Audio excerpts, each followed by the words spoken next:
Welcome back, my name is LastKnownMeal and today I'm gonna be talking about Cyberpunk 2077. In the most recent interview with GameSpot at E3, we learned a lot of new juicy information regarding the game. And first things first, I want to address the elephant in the room. Yes, it has been confirmed. Yes, it is official. Cyberpunk 2077 is going to be a first-person game. As soon as they said this, my Twitter and YouTube feed basically exploded with questions.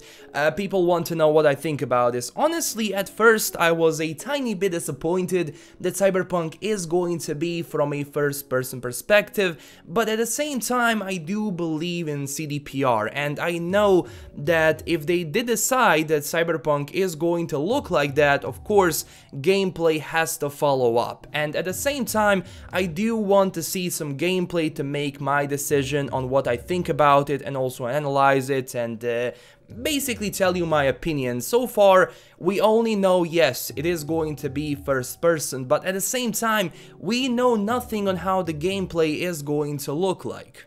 I mean, if you do remember, Deus Ex was also a mix of first person and third person, and a lot of people had no problems with it whatsoever. Now, it hasn't been confirmed if Cyberpunk is going to have a cover system, and if we do go into a cover system, if the camera is going to change. So far, we have no idea about that, but when it comes to the main camera angle, it is going to be a first person perspective.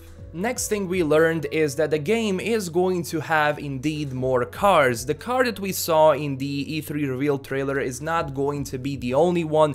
We're gonna have motorcycles, we're gonna have different types of cars, and I'm not sure if we're gonna be able to steal cars, but what he said is that we are going to have multiple vehicles to choose from, again depending on our playstyle and what kind of a car or a motorcycle we want to use. They also talked a bit about Night City, saying that yes, the game is going to have those noir kind of moments. Basically during the night, the entire Night City is going to change, but again during the day they want to satisfy Cyberpunk as a genre, because Cyberpunk as a genre is not only about darkness and noir, it's also about vibrant colors, it's about mohawks, it's about neon, so all of those things are going to be in the game, so you don't have to worry about that thing. Also, the entire city is going to be different, meaning that every single district is going to be very much diverse, so we're not going to go through Night City and say, well, this looks the same. No, it's not going to be a thing. We're gonna have places on the map which are going to be all for corporates and etc, but we're also going to have one part of the map, basically the name of it is Pacifica, where we're gonna have booster gangs on the streets, where there's basically the rule of booster gangs throughout that entire district. We're gonna have poverty, so we are going to see everything from Night City and everything it has to offer.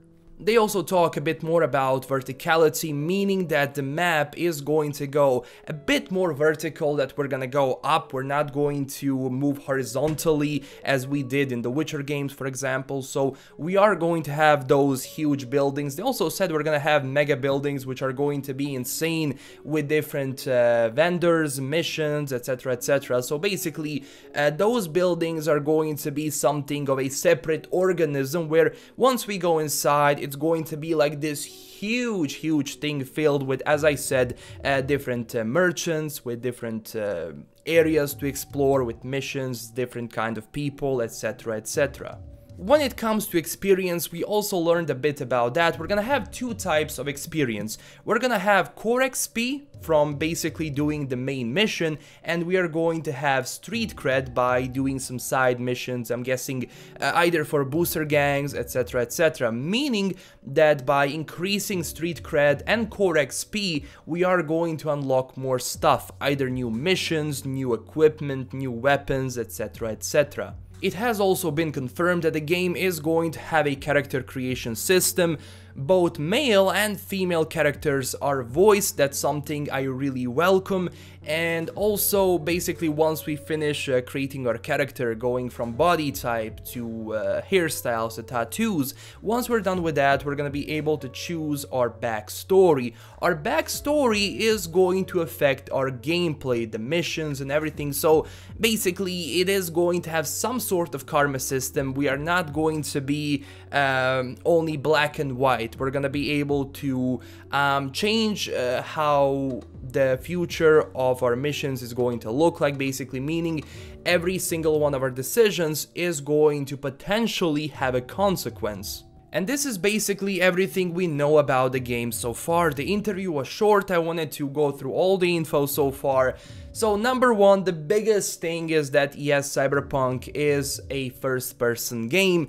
I'm looking for gameplay to make my decision on it. I am not really disappointed by it. I was just a tiny bit, but at the same time, as I said before, I do believe in CDPR, and I never actually by a second think that Cyberpunk is going to be a bad game. I do believe in them, and I just can't wait to see what they have in store for us. But also tell me down below in the comments what you think about all of this. I do want to hear your opinions on the topics I mentioned in this video. But this is LastKnownMeal signing out. I will keep you guys updated with the latest Cyberpunk 2077 news, so don't forget to subscribe for that. Also smash that like button if you enjoyed this video, and visit me up on Twitter at LastKnownMeal for more info that I don't post on YouTube. This is LastKnownMeal signing out. Stay classy everyone, and bye bye.